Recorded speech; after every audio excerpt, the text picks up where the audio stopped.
I just want to hear a little bit about you and where you're from, what led you to this way of eating. Tell me all the things. All right. Like, how far back do you want to go here? Well, let's see. When did you transition to a whole food plant-based diet or start eating a lot more plants? Last February. So February 2020, right before COVID hit. Oh, interesting. I've been talking to a lot of people who, when COVID hit, made this transition. And so what was it for you? Like, why then? So, my husband has a identical twin brother, and he lost his battle with pancreatic cancer in January of 2020. Mm, mm, And that really threw him for a loop because I mean, they're identical. So they share all of the same genetics, obviously. And we just kind of came back from that whole experience like, we need to do something different. Like, clearly, we're not as healthy as we could be. And, we're still not perfect by any stretch of the imagination. But um, he decided did some research. He was talking to, I think it was his boss at work, and his boss's daughter was vegan. And he said, you need to watch this documentary. So he did. And then he's like, that's it. I'm going vegan. And I'm like, wait a minute. Like, I'm all about giving up meat. That's kind of been in the back of my head for the last couple of years. Every couple of months, I'm like, I'm just going to stop eating meat because I wasn't a huge meat eater in the first place. But I'm like, I am not giving up cheese. Like, literally up until about a week before we decided to do this, I'm like, I'll give up all the things, but I'm not giving up cheese. And because it's cheese. And yeah, totally. and then he's like, just watch the documentary. And so I did. And then I watched another one and another one. And I'm like, well, this is dumb. Why are we eating like this? We're changing everything. Whoa. And So what documentary did you start with? the Game Changers. Oh, it's such a good one. Okay. And then we did Forks Over Knives, Yep. and we did What the Health, and I can't even remember. Those were the three big ones that kind of like flipped the switch in my brain. And I'm just one of those people where once I decide I'm doing it, I'm doing it. And so I went all in, and I spent hours and hours scouring the internet. What can I learn about this? What else?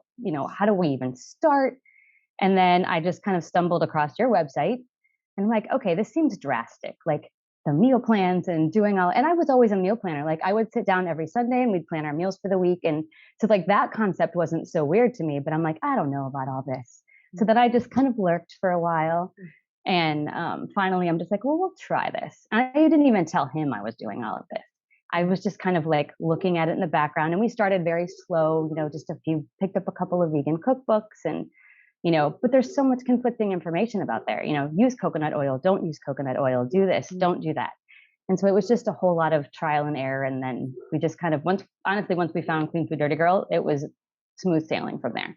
Awesome. It's so much easier to just have it all planned out for you and know that if you do the plans that you're getting all of the things that you need. And, we still are learning and trying new things, but it was all basically for health reasons. We're like, if there's any chance that we can reduce our chances of getting cancer or some horrible disease by eating more plants, why would we not do this? I love it. Yeah. My mom was diagnosed with breast cancer at 40. I lost 3 of my 4 grandparents to cancer. So it's all, it's always been kind of top of mind. Like, I know this is a real risk. So if this is something reasonably easy that I can do, why would I not?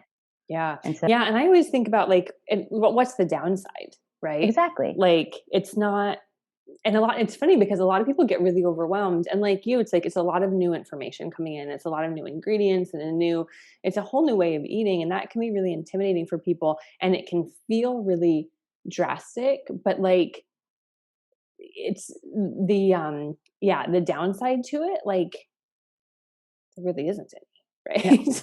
I spend a little bit more time in the kitchen maybe, but probably if I add up all the time I was spending every night, just putting together a regular meal, I'm probably really not. It's just all chunked into one span of time. But it is definitely, people were talking during the pandemic and all the weight they were gaining and all the terrible things that they were eating, and we lost weight.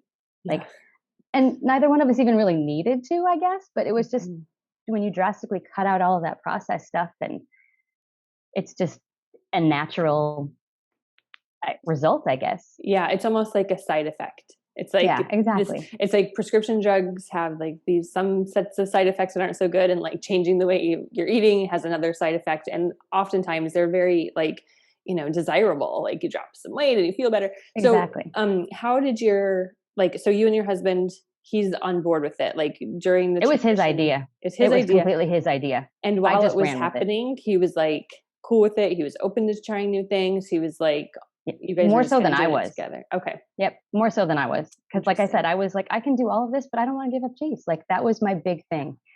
I The rest of it I really couldn't have cared less about. Like I was never a big meat eater, I was never a big egg eater, but cheese is in everything. Like you don't even realize where cheese is until you're trying to avoid it. So But true. yeah, he was 100% on board with everything. Like he said, like I said, yeah, we're going to do this. And then I just dove in head first and haven't looked back. Okay. So how is the cheese thing? Cause that, I get it. I was, yeah, I was intimidated to give up cheese as well.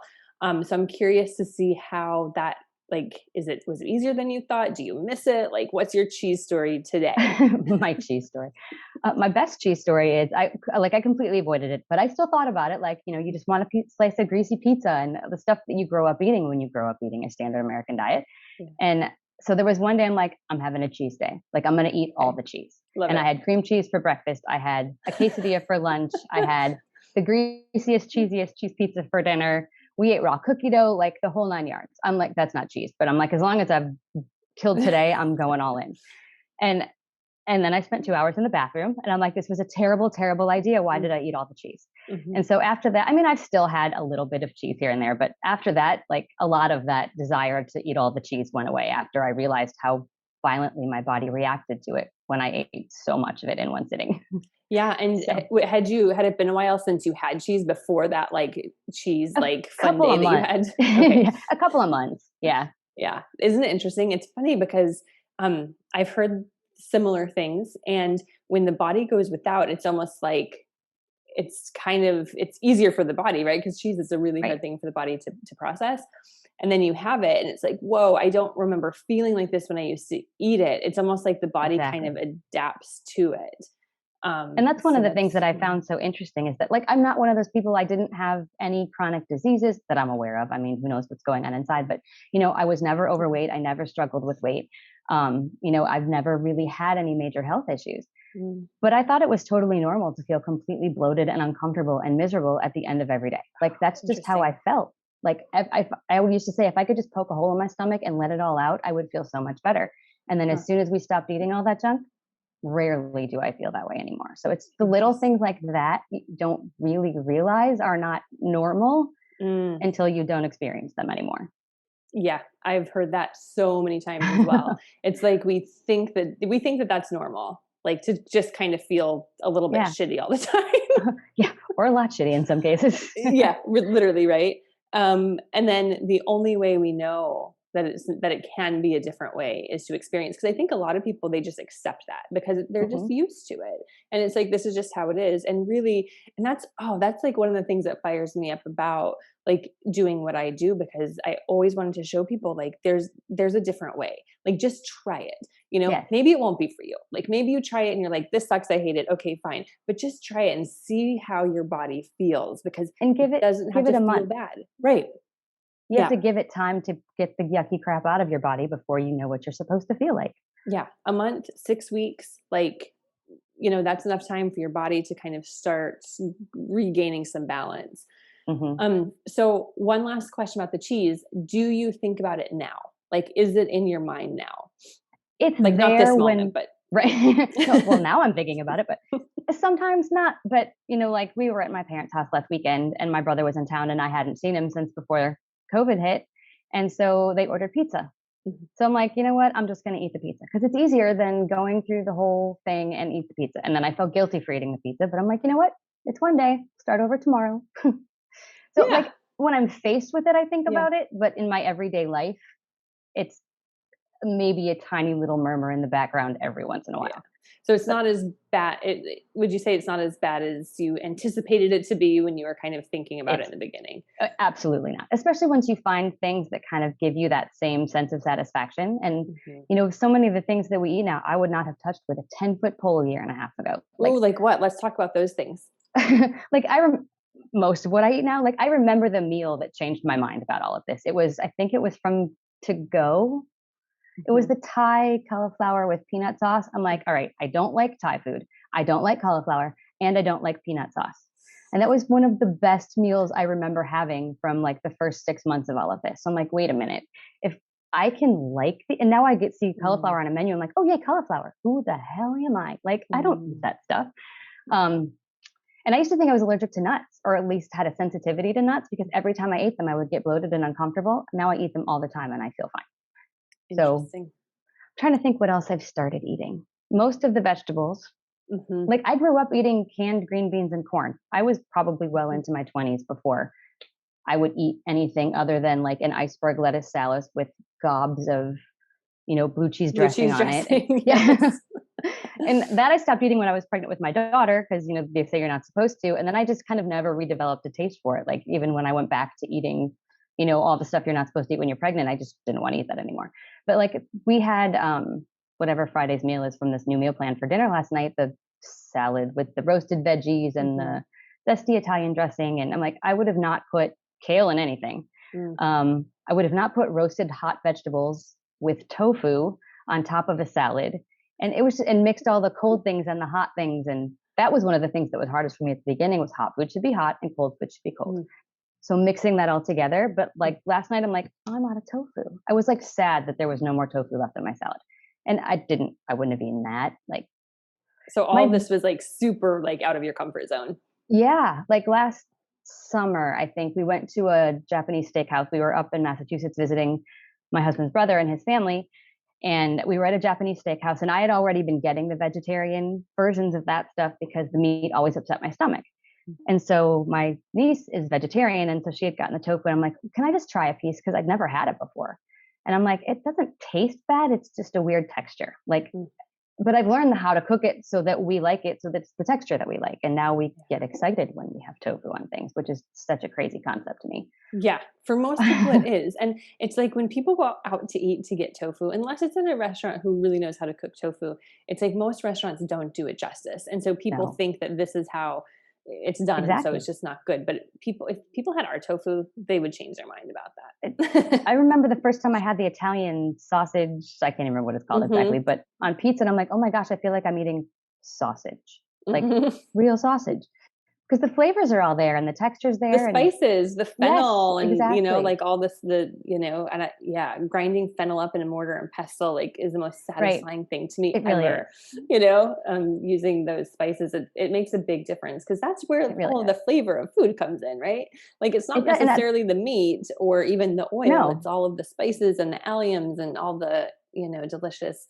And the combination of putting it all together. And I said to my husband, I'm like, I've always been the person that dumped a crap ton of salt on everything because I just liked salt. I think I've maybe added salt to 2 meals since we started the meal plans. Like, you just don't need it. Yeah. That depth of flavor it's amazing. Like things that you would have never thought to put together come out all just like, can I just have more? Yeah. So good. So super satisfying. Like more satisfying. I mean, for me, it's more satisfying than any, I've never eaten meat in my life, but I was vegetarian and ate a lot of like cheese and eggs and stuff. And this way of eating for me is more satisfying than any food that I ever had before this. And it's at this deeper level, right? Yeah. Especially since you don't feel terrible after you eat it. Oh, yeah. Or tired, right? That's the other thing. Like, people think that feeling tired after a big meal is the norm. And it's like, getting that kind of like slump after you eat is sort of like just what goes along with eating. And it's like, no, it doesn't. Like, you can feel really energized after you eat. It's crazy. So what did you think, like when you first did your grocery shopping, right? Since you weren't used to like using a lot of spices and a lot of these ingredients, what was your first couple of experiences at the grocery store like when you were like following the ingredient list that we give you? Like, were you overwhelmed? A little bit. Like, my husband's always had an obsession with spices. I don't know why, but like he loves to go to spice stores and buy spices. So some of the more common ones we actually had just because he liked to collect spices. Like, we used to joke that we were going to get him a fanny pack with little spots for his spices when he used to grill all the time. Nice. But one of the first things was nutritional yeast. We're like, what in the heck is nutritional yeast? And we bought a tiny little bag of it from the bulk section at Whole Foods the first time we went. We're like, we're never going to use this. Like, what is this even? Now we buy it in, the big giant canisters, and we're lucky if it lasts a month. Yeah. So, and there's definitely been a few things that I'm like, well, I've heard of that, but I've never used it. Like turmeric I had never used before. It's interesting though, because it's like you were open to it. Like, you were ready for it. You were wanting to do it. And so you were able to like find a way to like make it work. And I find that true. Like that adds up when people aren't quite ready for it and they're not totally like open to it, they'll find ways that it's hard. And then when you're ready for it, you'll find ways to make it work. And I think that kind of like, I kind of want to go back to the cauliflower thing because I thought what you said was really interesting about like, you believed that you didn't like cauliflower. Mhm. Like that was a I don't belief even that honestly you know that I'd had. ever had it. I just assumed that I didn't like, or I'd had it raw. I did tried it Okay. raw, and I knew I didn't like it raw. I don't like it raw either. So I still don't like it raw. yeah, I mean, cauliflower cooked is much better. But you had this, but your brain made this story that like, well, I just don't like it. And you Mhm. tried it once that was yummy, and then it just like, okay, well, maybe there's other things that I do like. And so I think when you do that, you kind of blow your own mind, right? Because you're changing like a whole belief that you've had Mhm. for probably a really long time. And I think that's what this process is. Like you're constantly like changing how you see food, how you view food, how you what you believe about food, how you experience food. Like it's this whole shift in like in the dynamic around food, and it's like changing the relationship with food almost, right? Absolutely. It's really interesting to go through that process and to kind of blow your own mind and to be like, oh, maybe I was wrong about that. Maybe I can do this, you know? And it's been very interesting because I'm definitely one of those people where until I'm ready to hear it, I'm not going to hear a word you have to say. Like I know this about myself, and I think a lot of people are the same way. And I'll talk about the changes that we've made, and it's the normal responses. Well, where do you get your protein? And Yep. well, what do you eat about? What do you do about this? And what do you do about that? And I was cleaning out the pantry and I found a gigantic thing of olive oil that had never been opened. And I'm like, does anybody want this? We don't use it anymore. And they're like, well, what do you mean you don't use it? Like, how do you cook? And I remember thinking that, like, when I first got on the Facebook page and everybody was talking about it, I'm like, well, how does the stuff not stick to the pan? How do you cook without oil? And then I was doing the dishes one night and I'm like, I couldn't get the oil off the pan. And I'm like, if I'm scrubbing at this with a brush and soap that's supposed to cut through the grease, what is this doing to my insides? Like, if it's doing this to the pan, it's doing this to my insides. This can't be good. And I think it was the next week you came out with your How I Cook Without Oil video. And I'm like, Mhm. oh, I can do that. But until like that connection got made in my head of if it's not good for my pan, how is it good for my body? Like even though Interesting. I'd seen the documentaries and all that stuff, it just Yeah. until it clicked. And Yeah, and I'm that's oh, I love that you said that because that's the difference between like watching a documentary and like following the people on Instagram and reading cookbooks and then actually doing it.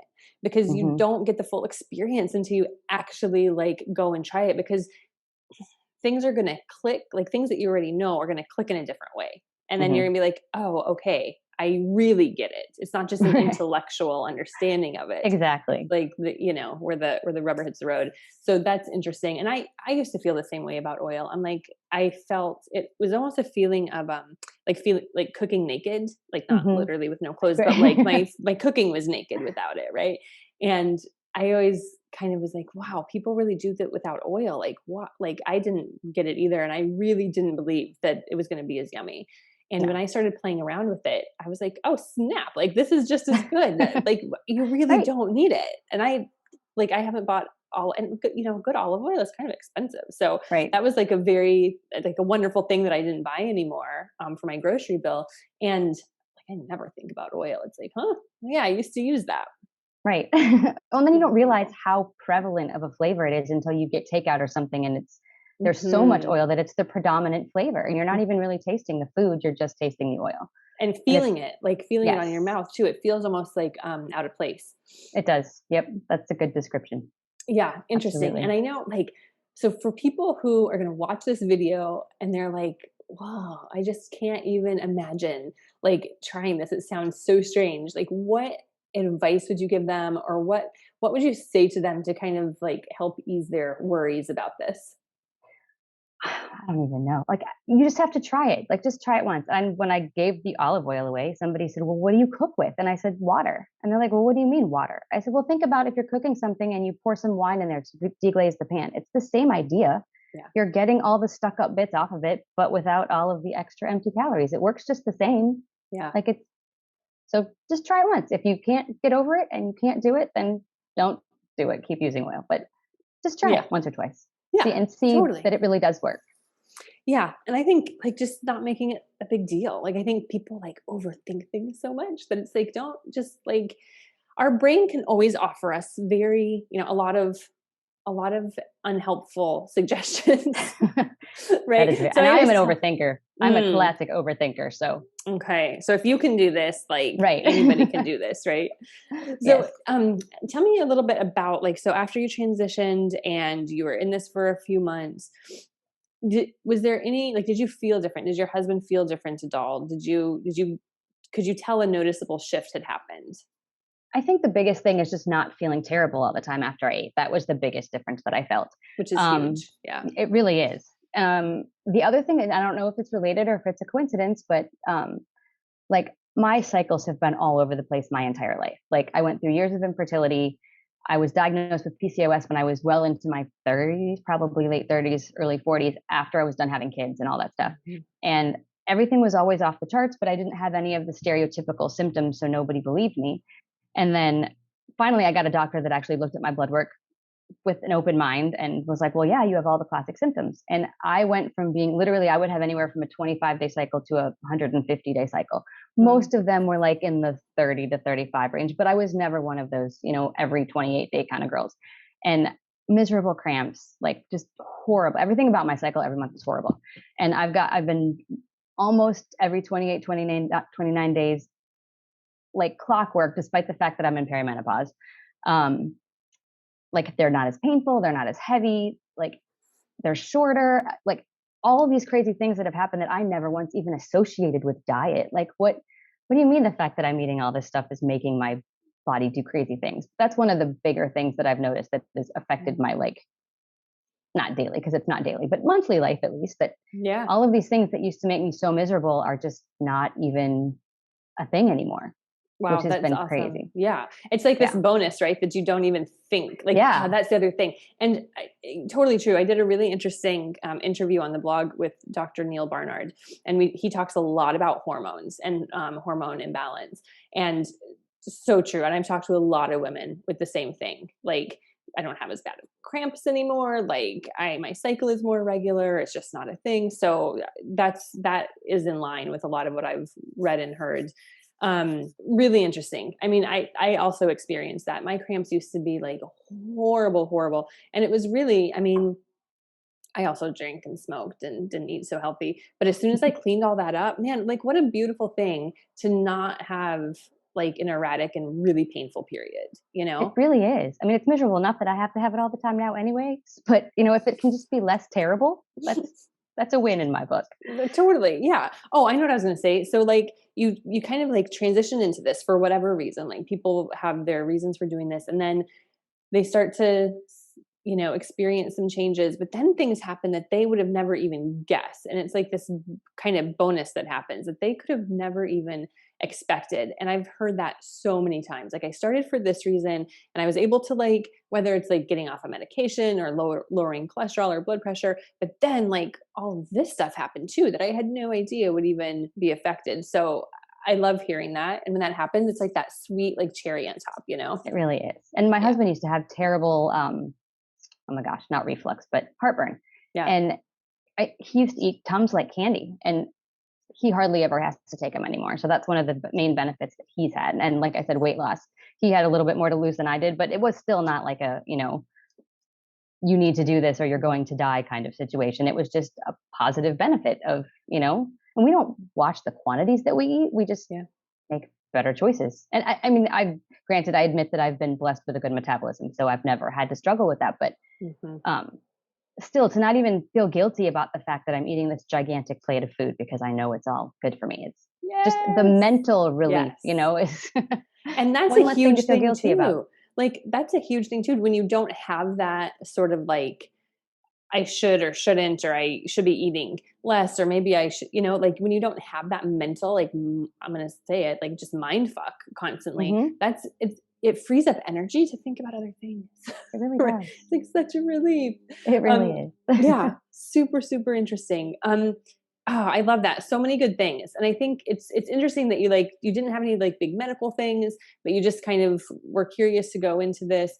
But it's like the body knows what it wants. The Tums, perfect example of like how we get into this cycle, how most Americans anyway get into the cycle of like, okay, well, this doesn't feel good, so I'm going to take this to kind of like help this symptom feel better. but it makes so much more sense just to not have that symptom. Like, just don't Exactly. have the heartburn. Like, Right. and you won't need the Tums, right? And then you're Exactly. never gonna. Yeah. And so some people are on board with trying to get rid of the heartburn, and some people are like, the heartburn is worth it to me, and I'm gonna take the Right. Tums. And like, fine, great. But just know that like you don't have to take the Tums. You can just get rid of the There heartburn.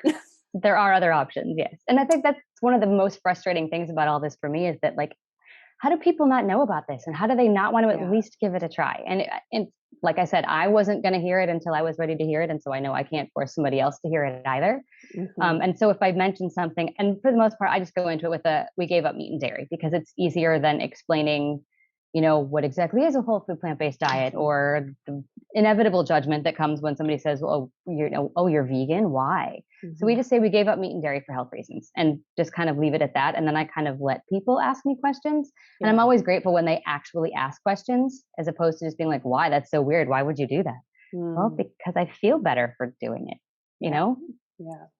Yeah, and I think that's true. I mean, it's great to be able to like answer questions when people have them, and I think just by saying I gave up meat and dairy for health reasons, that's almost like a very like that's almost like an invitation to like ask more. Not like, Right. well, I don't eat this way or I eat this way because, and being like snotty about it too or judgmental. It's like most times people will be curious, Not Yeah. everybody will ask questions, but I think most people have questions, right? And so if you Yeah. can be sort of like open and willing to share your experience and share your answers, I think a lot of people would be, yeah, would benefit from that in a lot of ways. But you're right. I mean, not, and I've heard that too. So many people have made the switch and they're like, wow, why didn't I, how is it that I'm just now knowing about, like learning about this?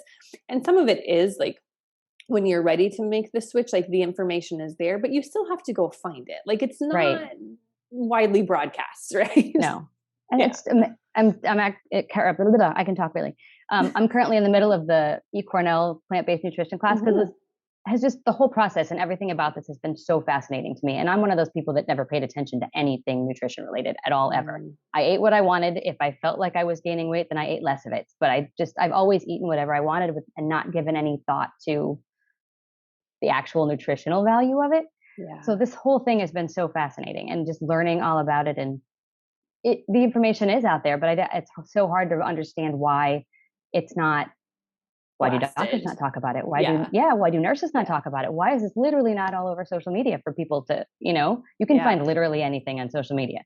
But this is not that prevalent unless you're kind of tuned into it and looking for it, And which looking is, for it. Yeah, yeah. exactly.